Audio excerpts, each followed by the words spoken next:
Josh Rogin, welcome to the Dispatch podcast. Thanks for having me on. Well, thank you for joining us. Let's begin with an issue that is obviously in the news and a subject I know that you've covered for many years. Syria, major news in the last week, 10 days. Bashar al-Assad, seems like all of a sudden his regime collapsed and there's a new government in Syria, or at least forming. What do you make of what's happened in the last 2 weeks? Right. Well, as you know, Jamie, I've been covering the conflict in Syria for 14 years.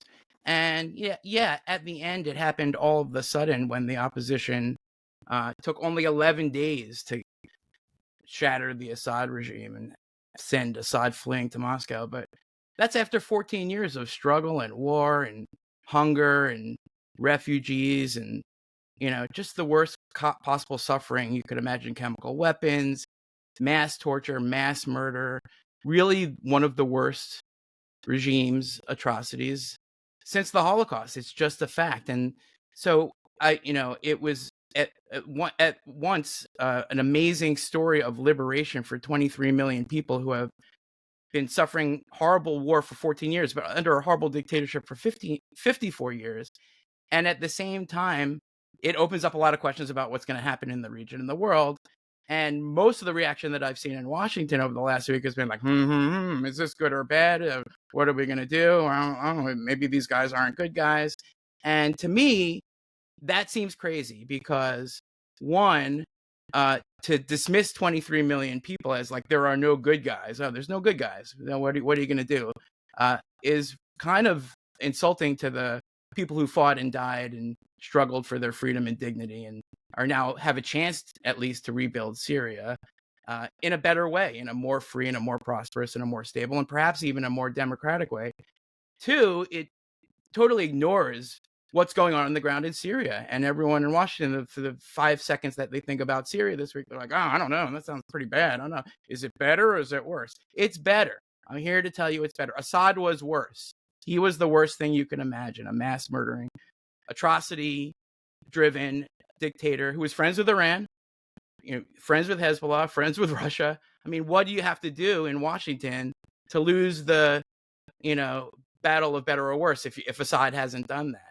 And, three, I think this represents actually a historic opportunity to take advantage of the fact that you have now a Syria that is actually looking not just to us, but to any country that can help it achieve what the Syrian people want, which is, again, just to sort of live not on their knees. And we're not doing that. And why are we not doing that? Well, we don't know who this guy is. I don't know who's really in charge. We can't figure it out. That's really concerning. Sure, there are concerns. Sure, there are unanswered questions. To be sure, the road ahead is rocky and unpaved. But I say, for one, we have interests in Syria. The United States has interests in Syria. We can talk about this. I say, for two, we ought to try to steer, at least be on the side of Syria succeeding for their interest and for ours. And three, we have to look at what's going on the ground in Syria. And it's not post-Gaddafi Iraq, Libya. It's not post-Saddam Iraq. It's not collapsing, at least not yet. And the initial signs are promising, and we can go through those too. And I think all of that argues for Washington to just sort of take a minute, realize that we were on the side of the Syrian opposition for 10 years. Then we abandoned them for 4 years, and then they won. And now we have a chance to do the right thing morally and strategically by caring about what happens to Syria and trying our best to help it succeed. That's my argument. Well, I do want to press you on a couple points in a bit, but first Sure. I'm interested in what I know you're sourced, I think within Syria, but also the expat community. What are you hearing from them, especially those outside Syria? Are any of them considering going back to Syria and seeing if they can try to make this work? What has been the reaction, whether it's surprise or jubilation or what have you?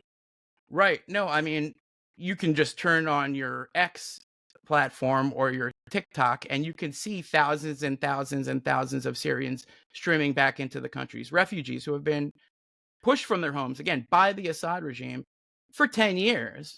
And all they ever wanted to do was go home. And of course, Assad somehow convinced the world that, he was the savior of stability, and somehow convinced everybody that he could make a deal to bring back the refugees. But no, they weren't going to go home because Assad would have killed them or tortured them, or at least they would have had to live under his brutal rule.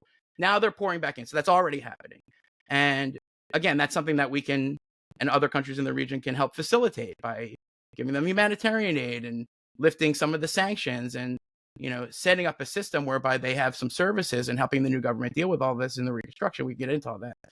The Syrians in America, they're crying tears of joy all day long because they're reconnecting with family members that they haven't seen. Some of them are already there. A lot of my friends have just rushed back in because they wanted to see their homes that they haven't seen in decades or even sometimes years. And, looking for lost loved ones, looking for dead relatives or signs of dead relatives that were killed by the Assad regime over the last 14 years. And a lot of concern and a lot of worry and a lot of trepidation and about the risks, to be sure, because a lot of this is not settled. And, I just think, there's just a huge gap between the conversation happening amongst Syrians and with Syrians, and then the conversation happening in Washington. I'm not blaming you for this because you're not in Washington, you're in LA, so this is not, you're absolved from this. But I'm just telling you, here in Washington, no one's listening to the Syrians, no one's talking to the Syrians. And when I go on X and say, hey, here's what the Syrians are actually saying and doing, I'm like, how dare you, Josh? How dare you say something that we haven't said already? How dare you say that the new government in Syria might not be a bunch of terrorists who will just want to attack Israel and America? How dare you say that, that the government, the interim government, is better than the Assad regime? And the reason that I say all these things is A, I've done the reporting, and B, I'm talking to a lot of Syrians and watching what's going on in Syria. So it's just like an overall thing. Like, this is not like, driven by Turkey. It's not driven by Iran. It's not driven by us. It's not about us. It's about the Syrians. They've taken back their country. And so they're going to lead its development one way or the other. And again, that's why I think we ought to help them do that and help us protect our interests there. Well, I may yet earn your scorn, so don't absolve me of the DC criticism All quite right, yet. let's see. I doubt it. But actually, I want to touch on the returning to Syria element, because one element I have seen on X or Twitter or whatever you call it these days, from some on the Trump right, who obviously either don't care or have been skeptical of what's going on in Syria, when they did see a member of the new rebel group or government or whatever you want to call it call for Syrians to return to Syria, refugees. Maybe they said it sarcastically, but like, oh, well, maybe we can get behind this new group if they're calling refugees back to Syria. Do you really think that many of how many millions? I don't know the exact number of refugees that have left over the last 11 years or 14 years, as you mentioned. Do you think many millions will go back to Syria? I do. And not only that, there's, let's say, don't hold me to this number, 6 million Syrians who have left out of 23 million. There's another several million who are internally displaced, because remember, Assad was bombing city by city. People were moving and moving. They all moved into this tiny little part of Idlib. 1 million in Lebanon, 3 million in Turkey, Jordan, you name it, Europe. Again, this was not an accident. The Assad and the Russians did this on purpose to destabilize the region, to influence European politics, and to an extent it worked. Meanwhile, they're trying to convince us, sometimes successfully, that the refugees would only come back if we give Assad everything he wants.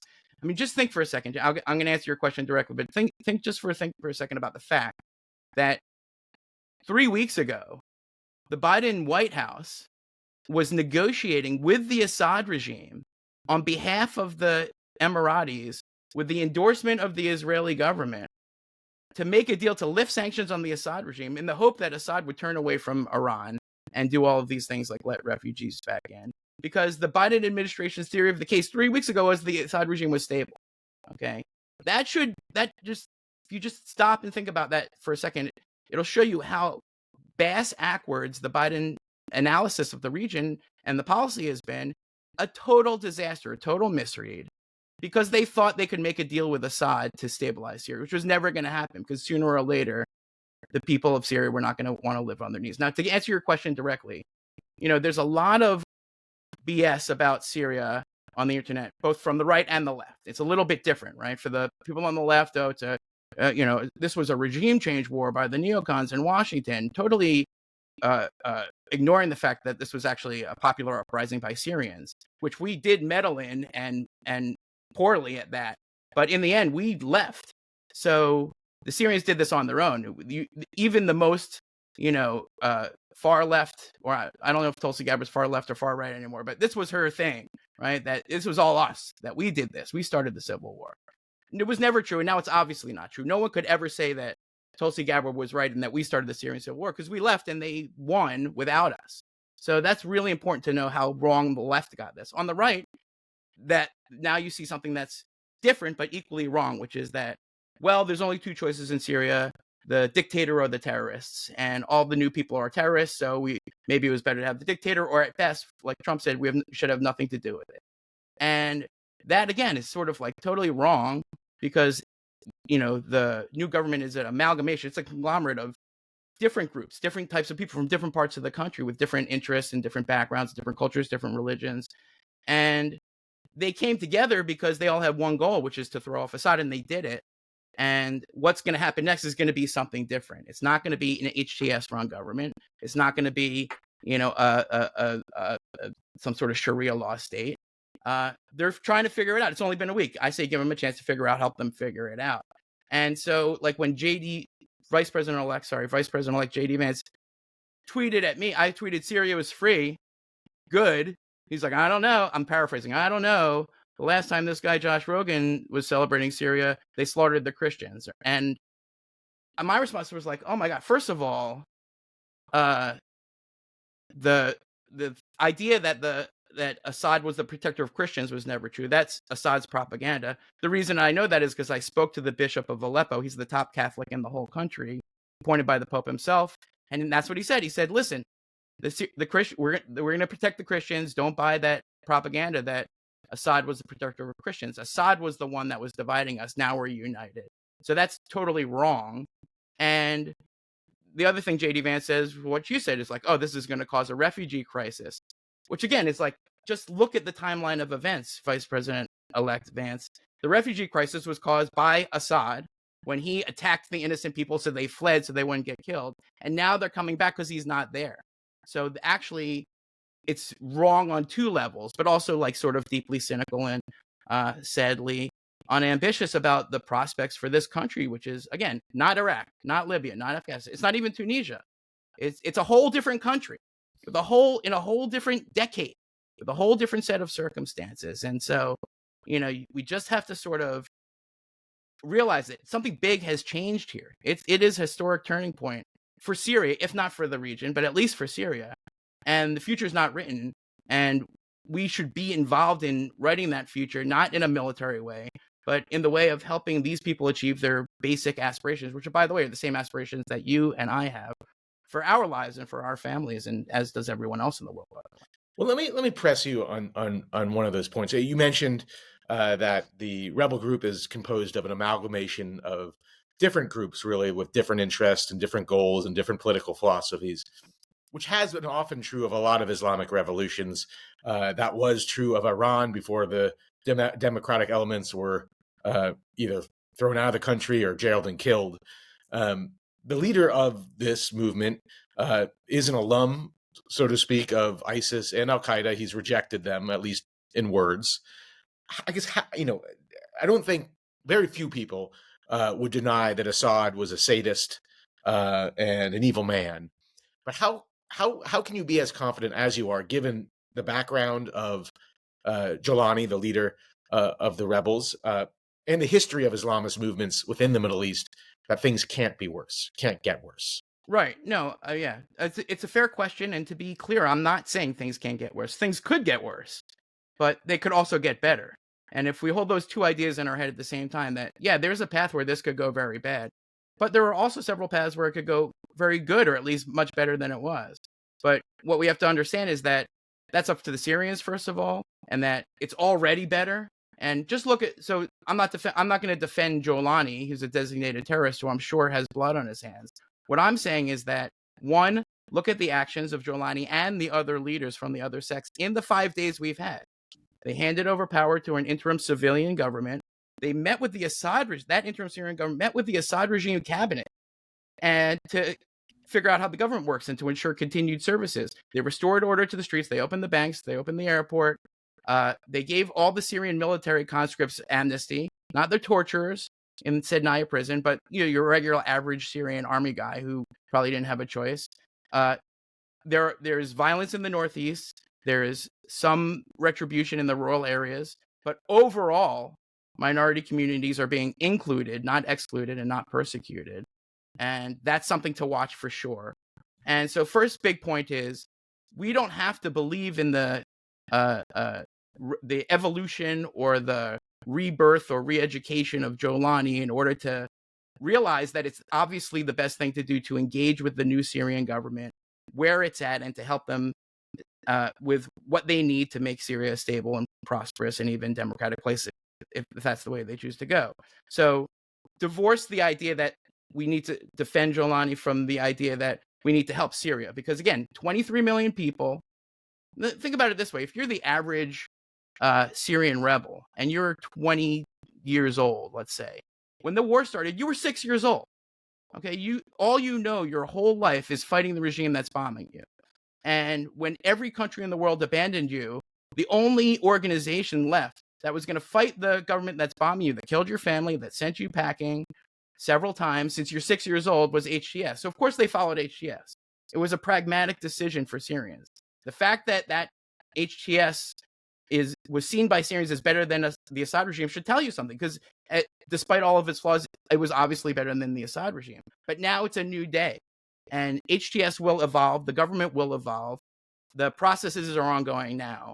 And so I'm not going to sit here and defend Jolani or even claim that I know what's in his heart or in his mind. It almost doesn't matter, because all we can do is look at it. I get the sense you are optimistic. Yes, because I'm talking to Syrians and looking what's happening on the ground. And I think if you do that, if you talk to a lot of Syrians and you look at what's happening on the ground, you'll get a completely different picture than every, Washington commentary that I've read, except for my own, of course, and a couple others, don't get me wrong. But 95% of the commentary is completely oblivious to what Syrians are saying and what Syrians are doing. And so that's why I really appreciate this time, because for 40 minutes, your listeners, assuming you don't edit all of this out, are going to hear the truth about, yes, how can you not be optimistic? Look at the people are marching in the streets, singing songs. They opened the prisons and let everybody out of the prisons. People who hadn't seen the light of day in 40 years that are just roaming around. They can't believe how happy they are. And that's not to say there aren't problems. There's problems with the Turks. There's problems with the Kurds. There's not everything's going perfect. I'm not here to say that. But yeah, can we be are we so cynical in this world that we can't be optimistic that this country, which just achieved something that is really kind of amazing, might have a good future? Can we get on board with the idea that Syria is entitled to have a good future, that we want them to have a good future, that we want to be on the side of them having a good future rather than be like, I don't know, who's this guy? Well, this is what he said in 2017, so forget him. What kind of mentality is that in Washington that causes us to look at a liberation of a country and to say, meh, that's not what I think is the right thing to do. That's not what our country has stood for the last 200 some odd years. And so, let's just think again, Syria. Let's just, put away whatever you thought about. Yeah. I grant you some initial positive signs. Who knows if they'll be long. All right, there we go.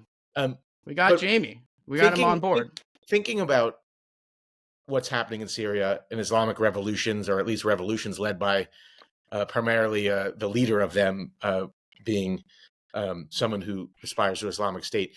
Historically, is there any example that you look to that you've seen in the Middle East that it's turned out really positively? Well, there's variation. So there's two things I would say is that for 10 years, Tunisia was struggling, but really kind of promising example. And right, that's the one, right? The one. Yeah, exactly. But, so what lessons can we draw from that? Well, it was a smaller country, it had its own unique circumstances, but they did have a couple of transitions of power. And then what happened? The regional countries started messing with them and just corrupting them. It's just awful. And I'm talking here about the Emiratis and the Saudis and the Egyptians, and they just start meddling and they screwed it all up. And now we've got a Tunisia that's descended into the kind of autocracy it had just escaped from.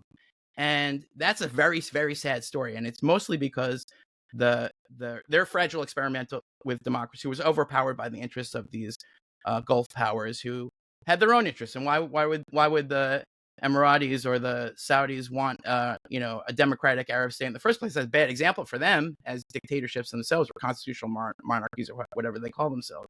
And so, yeah, that's an example of how things can go right for, well, it was 10 years. It's not nothing. And then it all got screwed up. But when I talk to Syrians, again, forgive me for actually talking to Syrians, but that's sort of how I was trained to just do the reporting. And here's what they say to that. They said, why would we repeat the mistakes that we just saw these countries make? Why would we suffer for 14 years and then make the same mistakes that the Libyans or the Egyptians? But Josh, I mean, I know I've read your stuff. You have talked to Syrians, but the Syrians you talk to are not part of Jelani's group, right? They're not. No, we talked to. We have HTS sources and contacts. They're, the media. By the way, the HTS people. I haven't talked to Jelani, but yeah, I've talked to a lot of people in the Joint Operations Military Center, in the HTS. They have a whole media operation. Thousands of journalists around the world are talking to HTS every day. I've got a WhatsApp group with them right now. So yes, we're talking to HTS again, and they're not saying anything different than they're saying in public. Not that we want an Islamist Sharia law country. We're going to hand over power to a transitional government. They're going to work with the Assad regime to make sure everything is cool and we're safe and secure. And then we're going to engage with everyone: the Russians, the Iranians, the Americans. Although the Americans won't engage with them, not the Israelis, because they also chose to take a different approach to welcoming the new government. We'll get to that. Yeah. Which was to bomb the country 500 times, which is not exactly, bringing over like a housewarming gift. You know what I mean? And that's what HTS is saying. They're not there. So again, wait, let's see if their actions match their words. I'm not granting them any credibility. I'm just saying, listen to what they're saying and watch what they're doing, and let's pay close attention to it. But yeah, we talk to Syrians from all walks of life, and they all say the same thing. This is a new day. Let's wipe the slate clean. Whatever you thought about Syria in 2014 doesn't matter anymore. This is day one. You mentioned the Christians you talked to. Was it the Bishop of Aleppo? Mm-hmm. And I have no doubt he's sincere. I just read a Free Press article where you kind of got a different perspective, a lot of fear. If you were a Christian or a Yazidi in Syria, I mean, would you not feel a little trepidatious if a revolution led by an Islamic leader tied to Al Qaeda, tied to ISIS formally took over? I mean, I certainly would be a little nervous. Yeah, no, I'm sure. I'm nervous too, and they're nervous, and everyone's nervous. In the streets of Damascus, I would call it like a cautious optimism echoes through the crowds. It's sort of like it's so fragile and it's so new, but it's only been 5 days. Okay, so let's not be like, oh, well, they haven't solved everything. Well, it's only been 5 days, 54 years of dictatorship, 5 days. So far, so good. But yeah, I think they're nervous. Also, I think they're, we have to be honest about where it's falling short. And when we see what's happening with the Turkish-backed troops and the Kurds up in the northeast near Raqqa and Hasaka, it's ugly. There's protesters, there's violence, there's armed attacks from the Turks on the Kurds and vice versa. That's a big problem. And I'm not trying to whitewash the problems and the challenges by any means. There have been some reports of reprisal killings. It's really hard to verify because of this fog of war stuff. But there will be some retribution. There will be some people who don't like the fact that such a sect killed their family for 14 years. But there are other promising examples. One is the Bishop of Aleppo. But again, just go on X, go on TikTok. You'll see there's a ton of people talking about this. And there's a ton of examples of these troops coming to these villages. And the villagers will say, oh, I guess we got to get out of here now because we just lost the war. And the troops say to them, no, listen, you're fine. Go home. We'll even drive you home, and we're not going to kill you because we just went through 14 years of killing each other, and something's got to stop. And that's anecdotal to be sure. So, but yeah, no, I'm sure there's a lot of fear, and I'm not here to tell you that there's not a lot of problems in Syria today. There are deep problems. You would have to be blind not to see that, bombing a country and having sectarian warfare for 14 years and another 40 years of horrible dictatorship before that. It's going to leave some scars, okay? And the other thing is that, just to take issue with a little bit of your framing, right? A movement led by a former terrorist leader, What I'm trying to tell you is that, first of all, what we think of as the HTS offensive, what happened was in that town of province of Idlib, where they were trapped for all those years, they had a lot of time to organize sort of civil governance of that province, a joint military operation plan that brought together a lot of the groups. That's why they were so successful in 11 days, because they figured out how to get along, a lot of different groups. HTS was just the leader of that group, again, because nobody else could lead it. Now, already in those 5 days, he's already handed over power. Okay, so it's not actually a movement led by HTS Jolani former terrorist anymore. He's involved. He's one player in a large list of players. And the civilian government and the interim government that's also got its own characteristics and its own history that are different. So yeah, we can say 50 times Jolani's a designated terrorist. It's totally true. Again, I'm not here to defend Jolani or make any claims on his This behalf. is a good clarification, because I might not be familiar, and maybe the audience is not as well. Are you saying that Jelani is not kind of, I mean, he might be the head of it, but he is just one of many players? Are you saying that if he wasn't there, would they have taken down the regime? Do you think if he wasn't leading, if he wasn't organizing, would there be was there a non-Islamist figure that could have led the way, that people would have rallied behind? Over the course of 14 years, we went through several iterations of the Syrian opposition, as you remember. So there were lots of different formulations. It used to be, back in the day, the original U.S. policy, as I reported it at the time, again, 2012 to 2015, was that you had the Assad regime, the Iranians, and the Hezbollah on one side. Then you had the terrorists, the al-Nusra, which later became HTS, which was linked to al-Qaeda. And then you had ISIS, which is a whole separate thing that we haven't talked about yet, but deserves to be talked about because that's still a problem. And then you had the other guys, okay? And we were with the other guys. We spent. What do you think? Stop there for a moment. We had Jonathan Spire on last week to discuss before the revolution finished and Assad was gone. It happened very quickly. We had to publish early, in fact, the podcast. I had him on in 2000. I interviewed him in 2013. Jonathan Spire, he was in the region. He was in Aleppo covering the conflict. At the time in 2013, he said the opposition, I think what you're referring to, had variations. But the variations were from the Muslim Brotherhood types to Al-Qaeda and ISIS. I mean, they were all within some brand of Islamist front. Yeah, no, that's not true. So there were lots of different opposition groups. There was something called the Free Syrian Army, which was run by, at different times, different former defectors of the Assad military. A lot of the Free Syrian Army guys were Assad military guys who were Sunnis, but they weren't Islamists. They were secular Sunnis who couldn't kill their own people, so they just fled and they formed their own groups. And those were mainly the ones that we supported, okay? So these are secular Sunnis who wanted to fight against the Assad regime, but you may have been part of the Assad regime, for example. High-level defectors, people with military training. That was the Pentagon program. The CIA program was different, okay?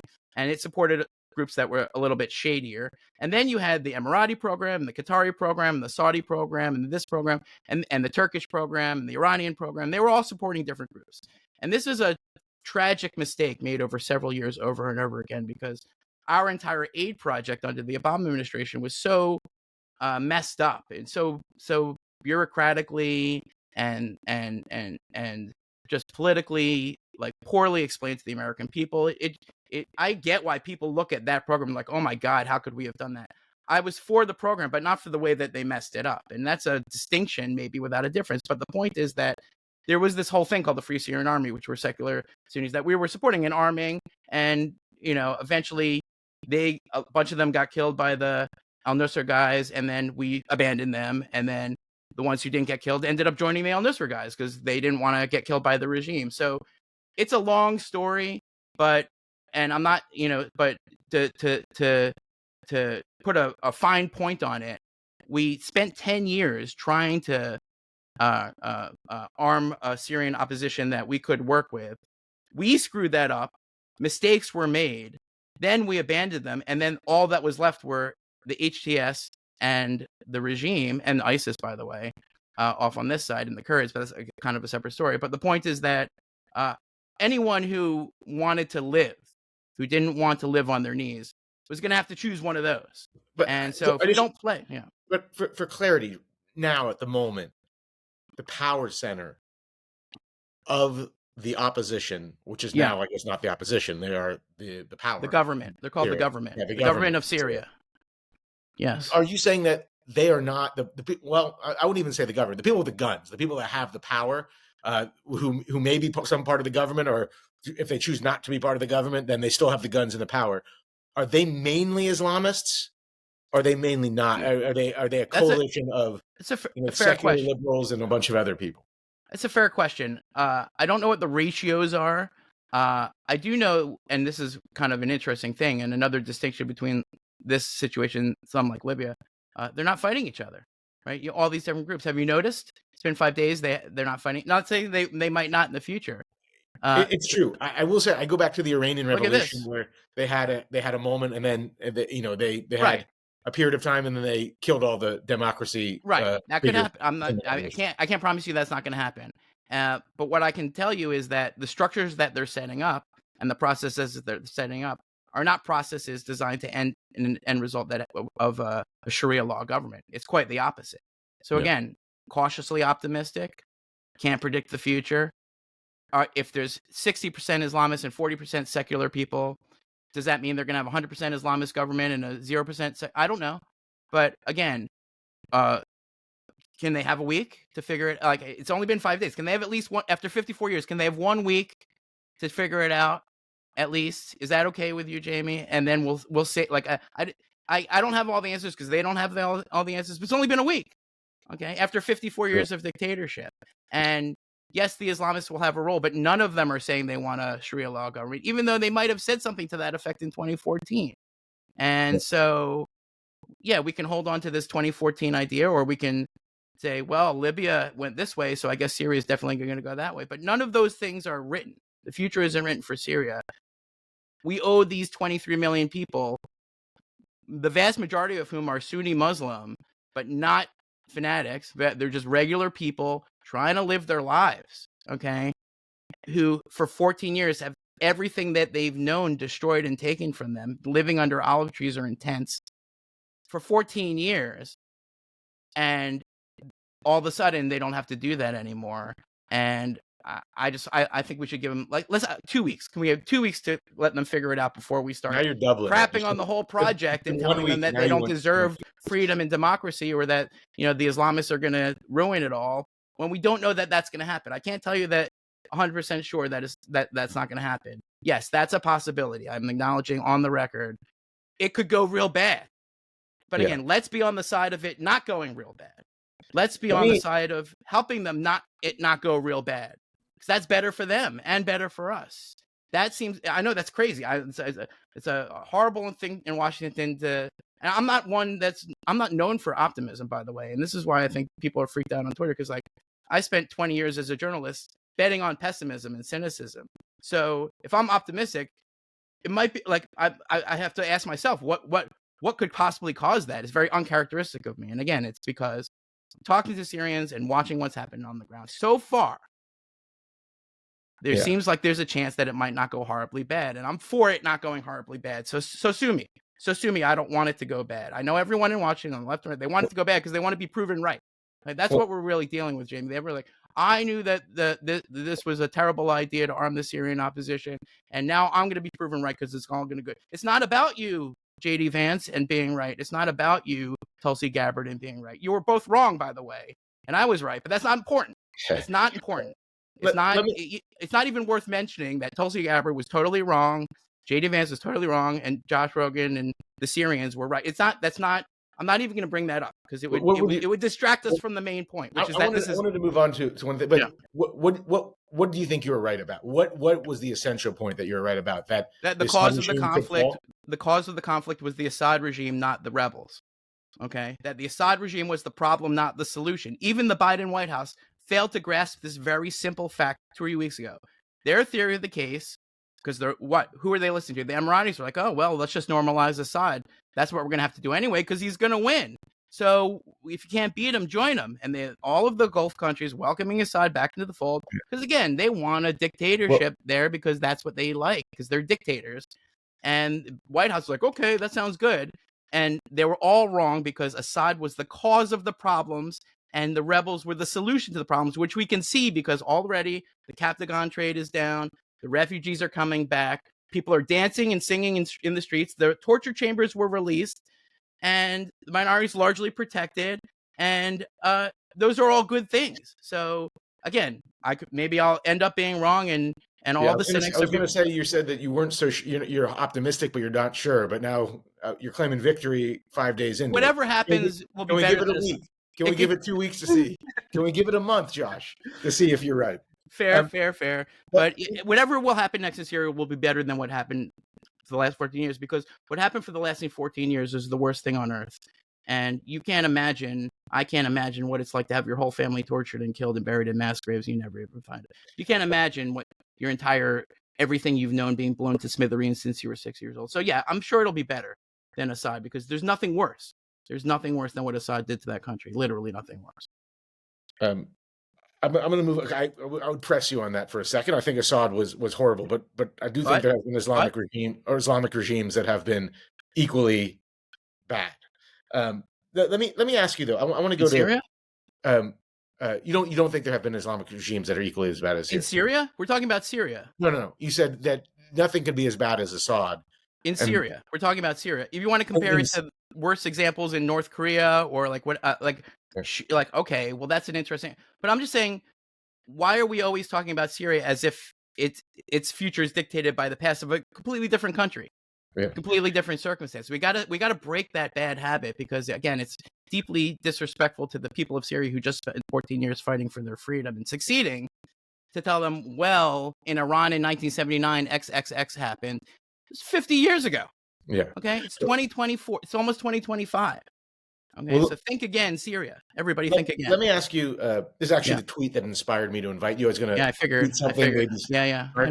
But I decided to just have a conversation on it. Sure. You said you tweeted, the Syrian people liberated themselves, and Netanyahu immediately started bombing the country, calling the new government Nazis. Awful. Israel wanted Assad to stay, and that was strategically and morally wrong. Now Israel has a chance to reset relations with a free, democratic Syria. First, before the bombing aspect, you said the Syrian people liberated themselves, and I think that is certainly true. At least all right, Jamie's rebels, at least partly true. I would partly say true.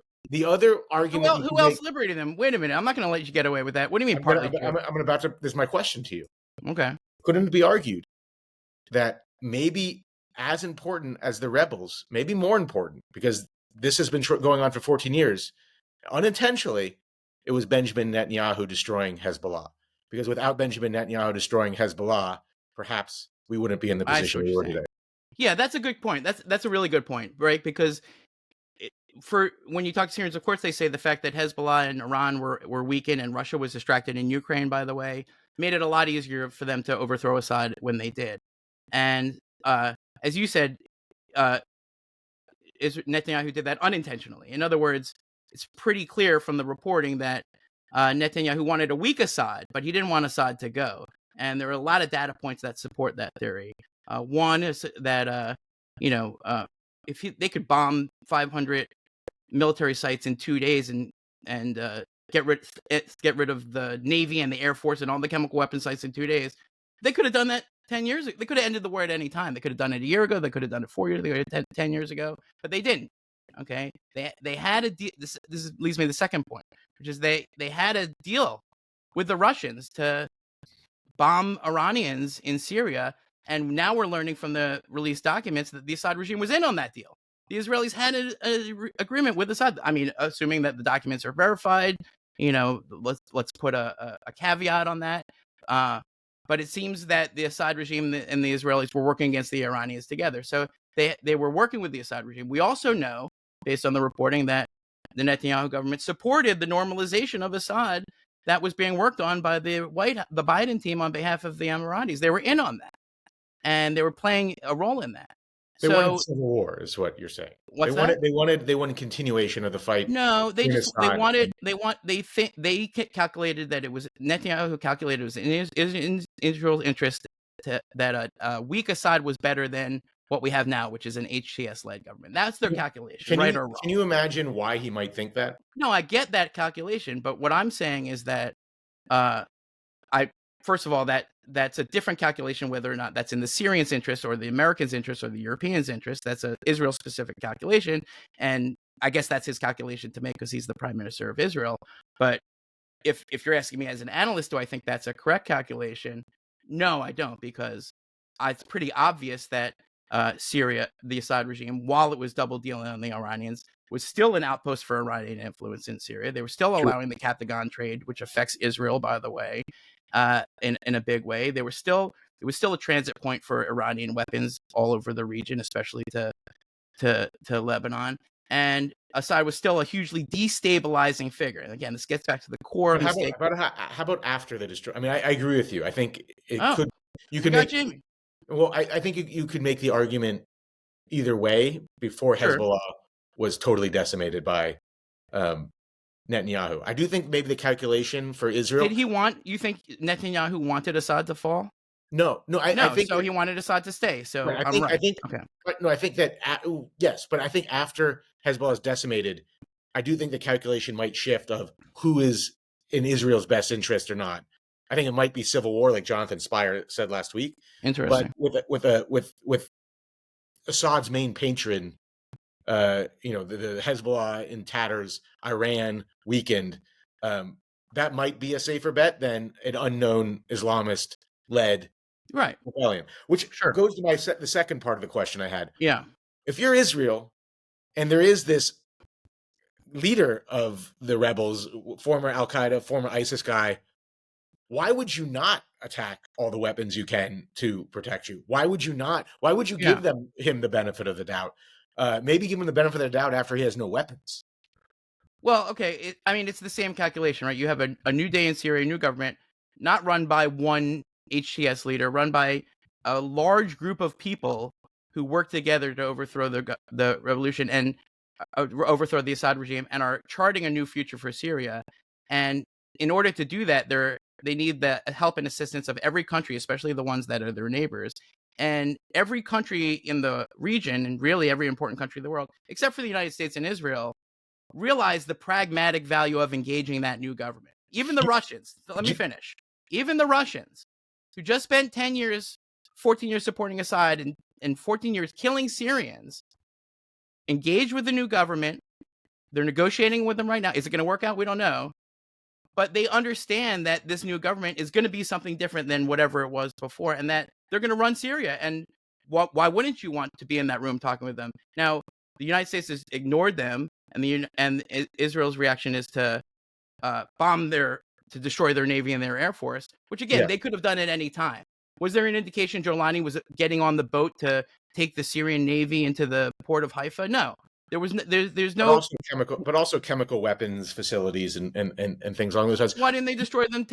Assad actually used the chemical weapons, by the way, several times. Do you think Europe was happy? I mean, they might be engaged. Do you think they were happy that Israel attacked some of the stockpiles of weapons and chemical? I don't know what different people in the world's opinions are of what the Israelis did. I'm telling you, my opinion is that it was the wrong thing to do for a very simple reason, that the Russians and the Iranians and the Turks and the Emiratis seem to have internalized, which is that there's going to be a new free Syria, and we can either approach them from a position of engagement and respect, or we can just forth a little bit. You say there's going to be a new free Syria, but you admit earlier you don't know if there's going to be a new free Syria. Right. So how do we help them? By bombing them or by engaging them? Well, I say engage them, don't bomb them. If you're Benjamin Netanyahu and you have problems, not only obviously even domestically, but with his own political problems, but his foreign problems, his international problems,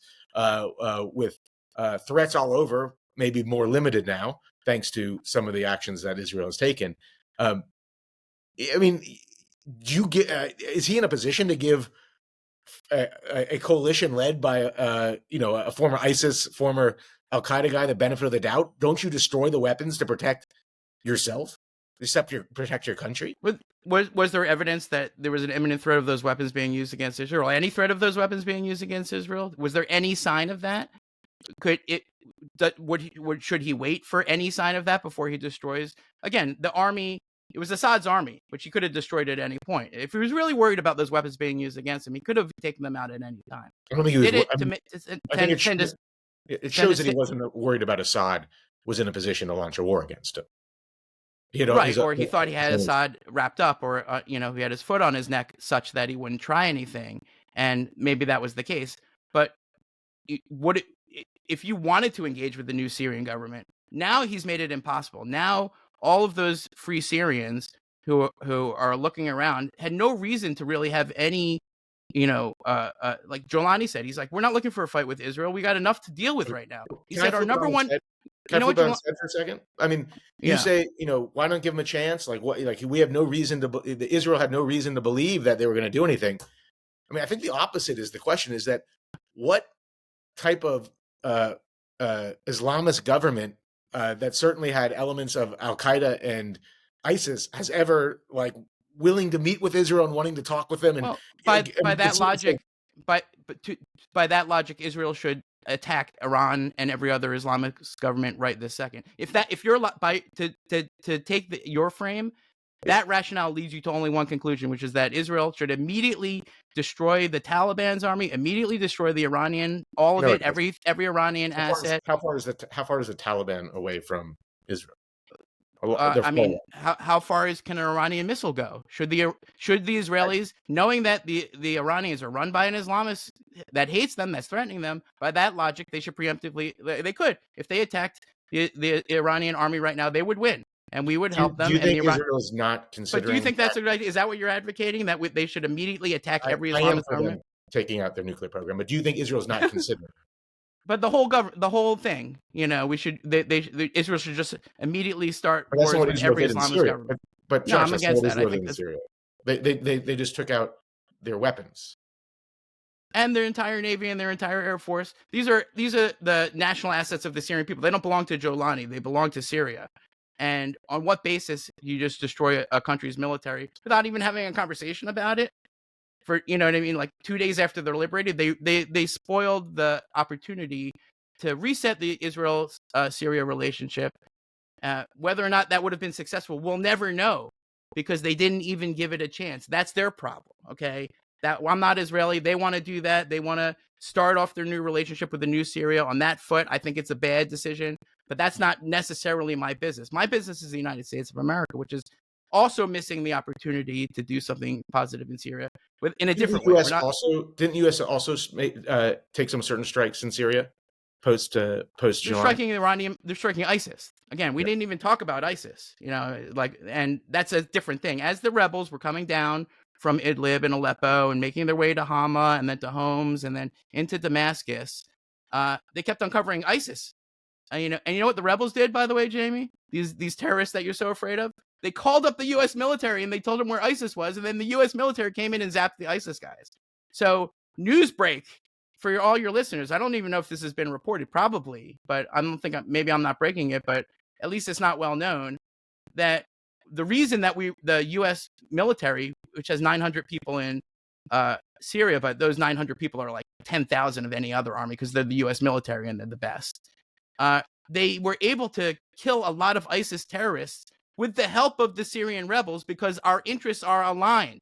Our interests in a free Syria, those are the same interests. We believe in the same things. We want the same things. We're on their side. We're not on the Iranian side. We're not on the Assad side. We're not on the Russian side. We're on the Syrian people's side, or at least we should be.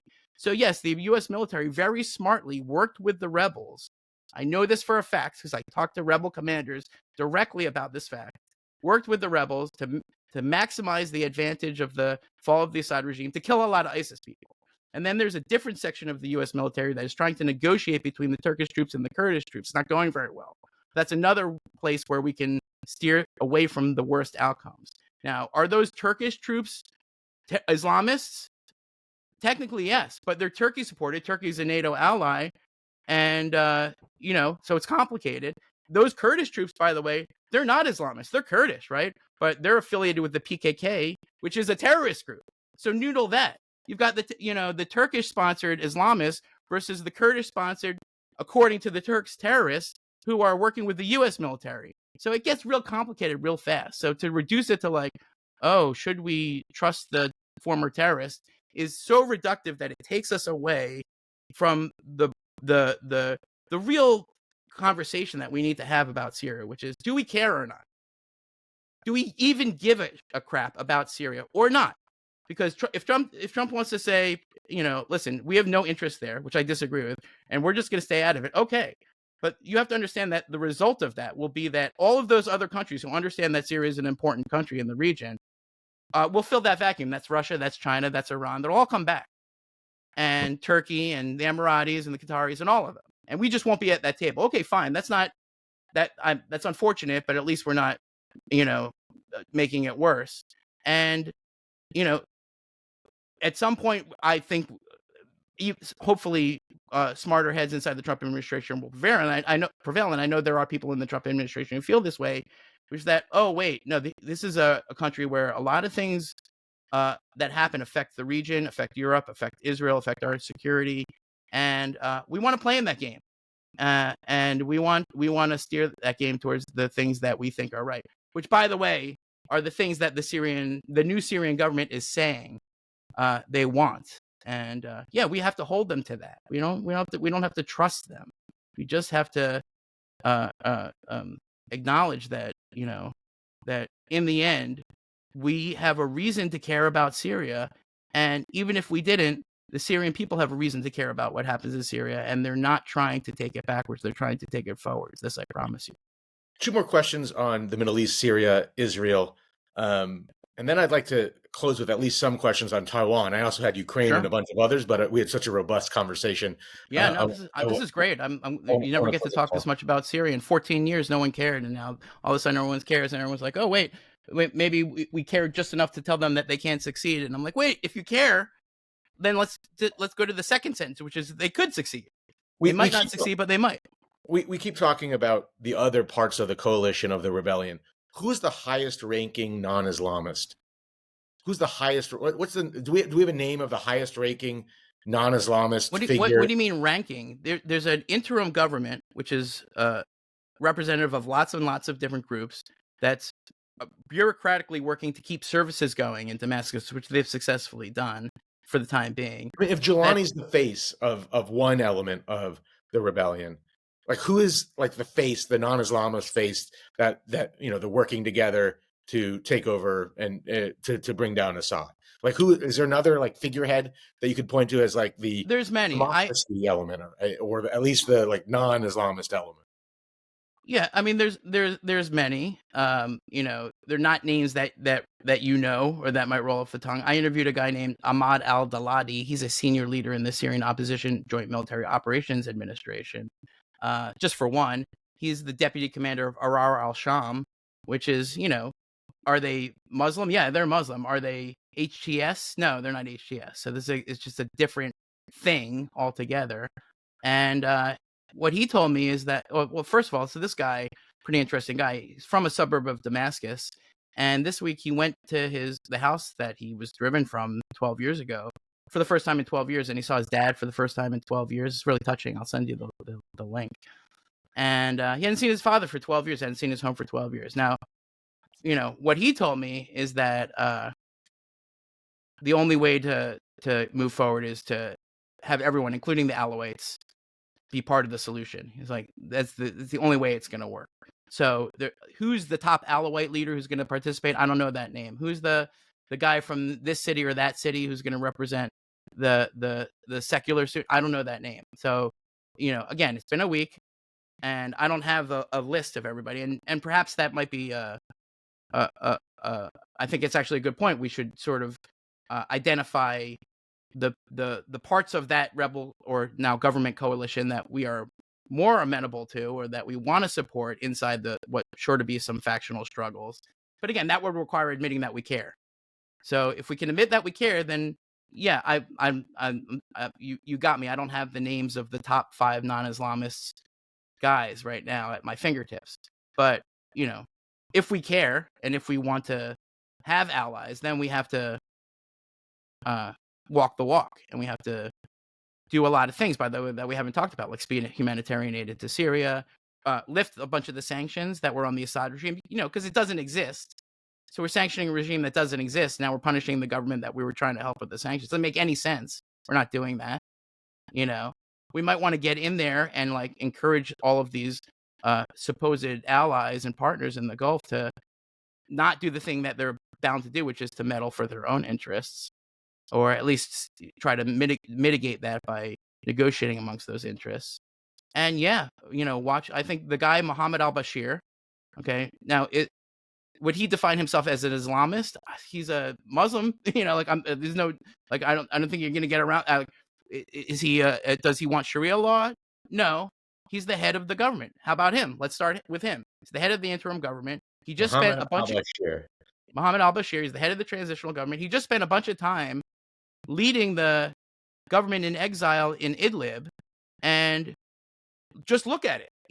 They figured out a way to sort of have a civil bureaucracy and functioning in the middle of a refugee camp with 3 million people, and to organize chain of sort of governance and services and representation to a degree. It's not perfect, and that's why he was chosen, because he did that in Idlib, and now he's going to do that for Damascus as they move until March 1st anyway, as they figure out what's going to be next. So yeah, there's a name. You forced me to come up with a name, Mohammed al-Bashir, and not a terrorist, just a guy who's a leader in Syria, who's proven that he can do the job, who's in the job, who we can either support or not support, who we can either engage or ignore, who we can either, test to make sure that he does the right thing, or we can jump to the conclusion that he's not going to do the right thing and shoot ourselves in the foot. Those are the two paths before us. And I urge you, Washington and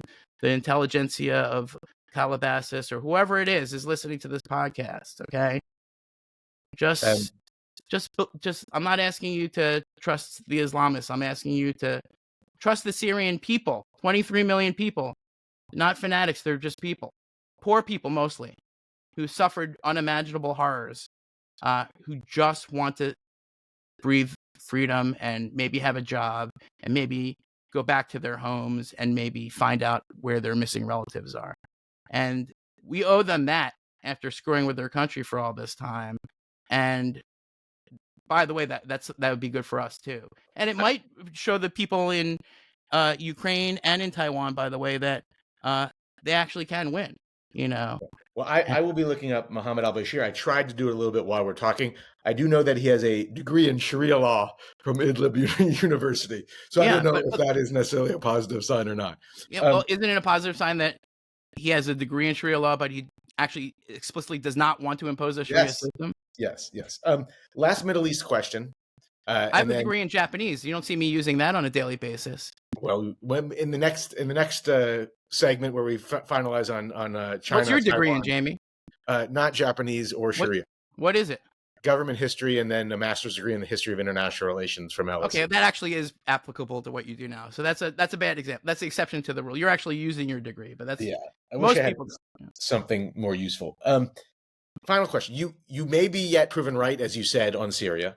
But let me ask you and pose that perhaps you have been wrong and missed the most important foreign policy story of the last year. I went through last night doing a little research, your columns for last year. These are the headlines related to columns related to Israel. Biden's catastrophic cutoff of Palestinian aid is more than inhumane. Kushner's Gaza remarks are a dark signal for Trump's second-term policy. As famine looms in Gaza, the U.S. humanitarian strategy is failing. Netanyahu's speech to Congress could cause long-term damage. Will wider war in the Middle East make America weaker? The United States can't just stand by as Israel starves northern Gaza.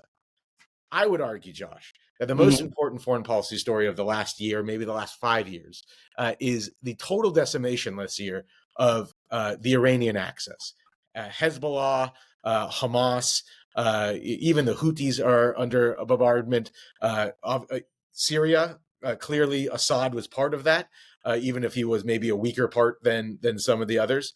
And now Iran itself is exposed to their nuclear program, and maybe the regime is as brittle as some of the regimes that they supported in the coming year. Isn't the biggest story not these headlines about Israel, that Israel from its knees has turned around the most remarkable strategy and for the West's, for the good of the West, has now put Iran on its knees and might and the greatest threat to American interests in the Middle East is the Iranian axis. I got you. Lot to unpack there. One is sort of what's the bigger story, the Gaza or the greater Middle East? And they're both big stories. And I haven't covered the suffering in Gaza exclusively at the expense of covering the regional dynamics. I wrote about both, okay, as I wrote about Ukraine and China and Taiwan and you name it. So, which is a bigger story? It doesn't really matter. They're both very important stories. Israel's wider war on Iranian proxies and the suffering of the people in Gaza. They're both big stories. Now, are those stories opposed to each other, which I think is the implication of your question? No, I don't think so. I think they both can be true. It can be true that Israel's military campaign, especially against Hezbollah, weakening the Iranian proxies, in a military sense, amazingly successful. That an undeniable fact. That actually, as we previously talked about, helped create the conditions under which Assad fall, even though that was an unintended consequence from Israel's perspective. At the same time, it can also be true that Israeli policies denying humanitarian aid into Gaza as a matter of policy over the course of the year, leading to, at least in the north, near famine conditions, is morally and strategically wrong. And there's two parts to that. One is it actually their policy, or because of course the Israelis claim that they're letting all the aid in, and we did a calculation. There's 3,000 calories a day, so everybody should be fine, and there's nobody starving. Don't believe your eyes. Don't believe all the videos. Don't believe all the testimonies of every aid organization, every international organizations that have been on the ground. So if you don't believe that Israel is restricting aid, well, I got nothing for you because the evidence is overwhelming. I quote just one person, Cindy McCain, who I know in Republican circles, the McCain is like a bad thing to say, but no one can say she's not pro-Israel. She's one of the most pro-Israel people in the world. She happens to be the head of the World Food Organization, and she's been very out front saying that not only is this systematic, but wrong. You can't, as a matter of achieving your military success, use food as a weapon of war. And I think the evidence that Israel has used food as a weapon of war, denying food to Gaza, and many Israeli ministers have alluded to this both in public and private, is wrong. And they shouldn't do that. And that has exacerbated the suffering of Palestinians in Gaza above what was militarily necessary. There are things you have to do in war to achieve your goals. And then there's the added cruelty, the added suffering. And I think I stand by every single column that I wrote defending the Gazans' right to eat. Anyone's right to eat. The Syrians' right to eat, the Ukrainians' right to eat, the Taiwanese right to eat. Has any government kind of poo-pooed the calorie count? I don't know if you're saying that's wrong or not, but it's a ridiculous thing to say because. But has any government ever put that many calories to It's not true, James. Like okay, so we may not have time to go down this entire rabbit hole, but I encourage anyone out there to simply read the testimony, watch the testimony of every single aid organization in the world, every single international observer. Your lying eyes, which show people suffering from severe malnutrition, but you're also on a mass scale for a year, and then someone says, "Oh, we counted the calories. No one's starving." It's an insane thing to say. But Josh, you would agree our eyes also have seen Hamas steal the aid. What do you talk? Jamie? Do you really think that 2 million? There's 2 million people in Gaza, right? So under this Hamas steals the aid mantra, the argument, just let me get this straight, is that 2 million people's worth of food is getting stolen every day, and Hamas is stealing it, putting it where? Where are they putting 2 million people's worth of food every day for a year? In the tunnels? 2 million. What are they doing with 2 million? With 1 million people's worth 2 million of people aren't in famine, Josh. They're in the north. There's 400,000 people in famine. So you're saying Hamas is stealing 400,000? There isn't a famine. I mean, you agree there is not a famine. The World Food Program says that there are near famine conditions in the north right now. And so I believe them. And by the way, let me just finish. This is really important about Hamas stealing the aid. Okay. The thing is that people in the checkpoints and people in the aid staging areas and these aid organizations, World Central Kitchen, you name it, they have cameras. And these cameras take videos. And you can see and they track the number of trucks that are going in day by day. If you go on the UN website, you can see how many trucks were let in. So even if they stole every truck of aid, which again isn't true, there's looting, there's some stealing, there's criminal gangs, there's Hamas. I'm not saying it's a perfect system, but I'm saying the idea that enough food is going into Gaza every day and Hamas is stealing it all and putting it where?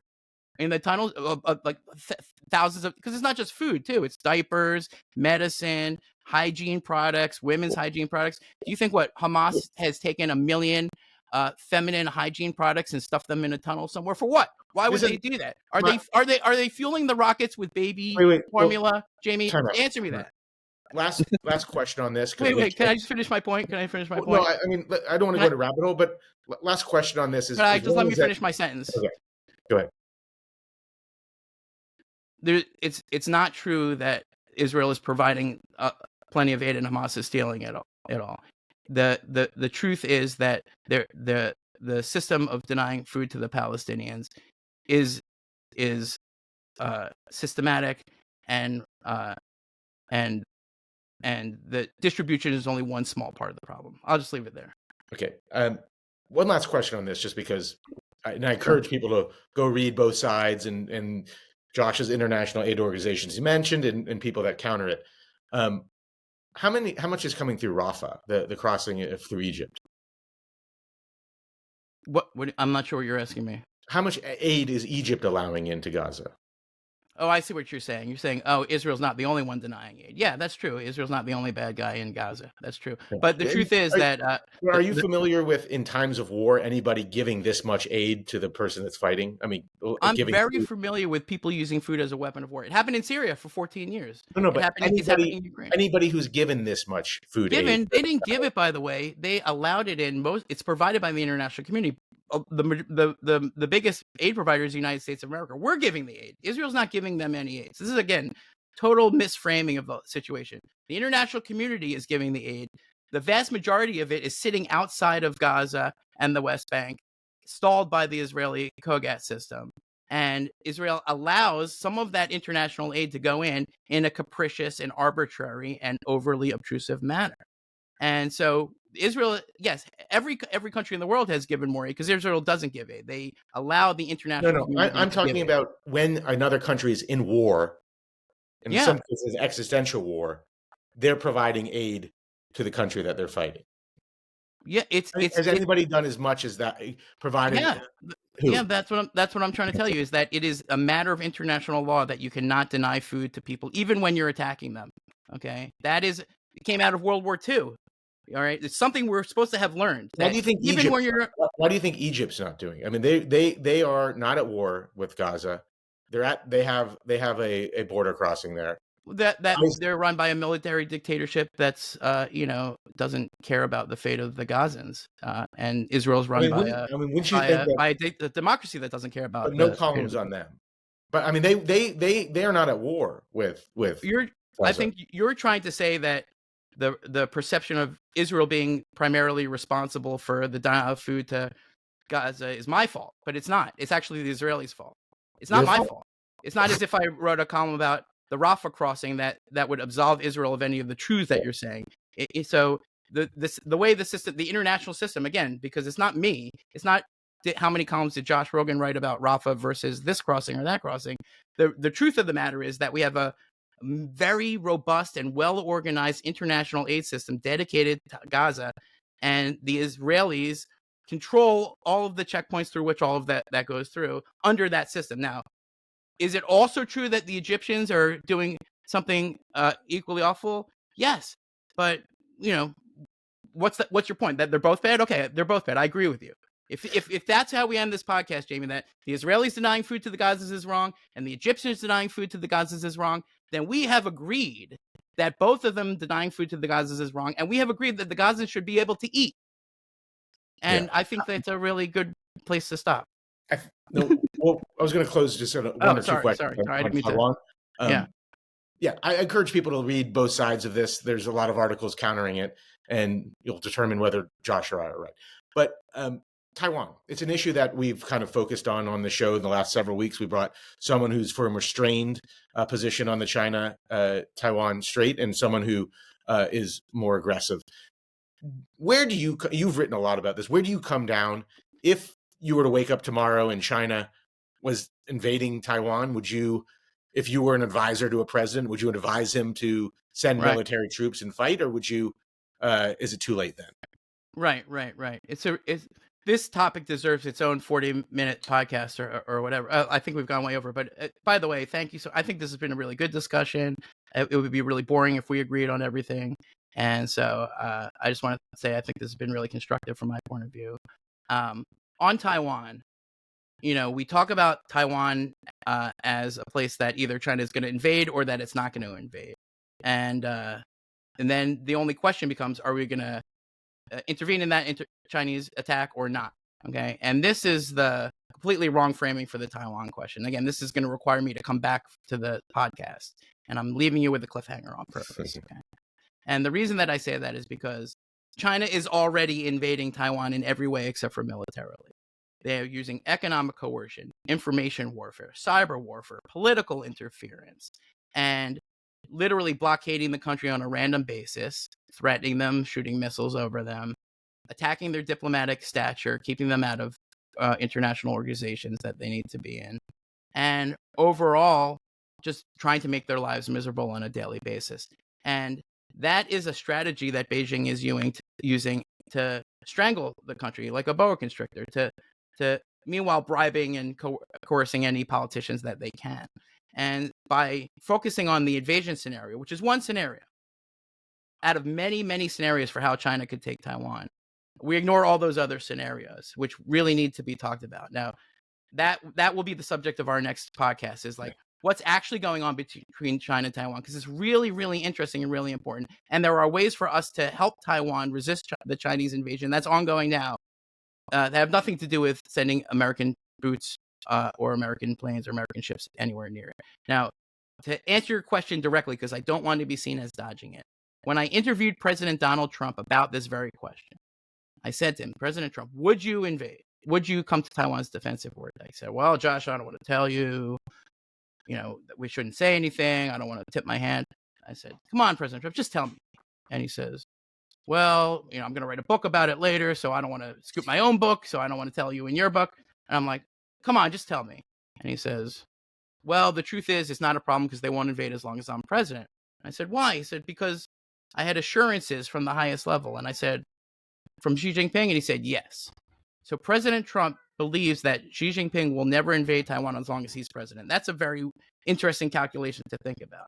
And then he said one more thing. He said, besides, it's so far away, if they really attack, there isn't a thing we could do about it. And that, in the Trumpian way, is an uncomfortable truth. He's exactly right. We are nowhere positioned to intervene in a Chinese invasion of Taiwan. We don't have the resources there. We haven't prepared with Taiwan. We haven't trained with Taiwan. So if we are going to contemplate defending Taiwan, it has to be credible. And if that attack happened today, it doesn't matter if we push the button or not, because we couldn't get there fast enough. Taiwan would be helping them fight from a position of already being invaded, even if they wanted to do that. And so our Taiwan policy is deeply flawed, and our Taiwan conversation is deeply flawed because it's the worst of both worlds. It's focused on the invasion scenario without preparing for the invasion scenario, and it ignores the invasion that's already going on, where we could actually be doing a lot more as well. Josh Rogin, thank you for joining the Dispatch podcast. Anytime.